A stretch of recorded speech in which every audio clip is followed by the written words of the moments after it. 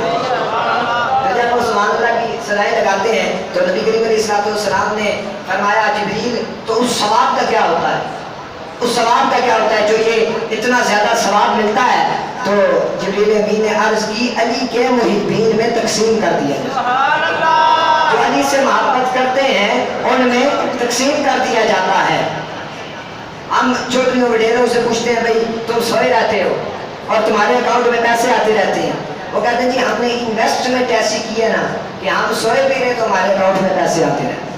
ہم نے دکانیں بنا دی ہیں، ہم نے گھر کرائے پر لگا دیے ہیں اور وہ سب کچھ کرائے پر ہے، ہم سوئے بھی رہے اکاؤنٹ میں پیسے آتے رہتے ہیں۔ ہماری بھی کچھ انویسٹمنٹ اسی طرح کی ہے کہ ہم سوئے بھی ہو علی کی محبت کی وجہ سے نامہ اعمال میں نیکیاں لکھی جاتی ہے، ہماری بھی انویسٹمنٹ بڑی اچھی ہے۔ تو اسی کے ساتھ میں اجازت چاہوں گا، خس خس جنہ قدر نہ میرا، میرے پیر تاج الشریعہ نو میرے آئیاں، میں گلیاں دا روڑا کوڑا میں چڑھایا۔ شہنشاہ مدینہ الصلاۃ والسلام، میں شہنشاہ مدینہ الصلاۃ والسلام۔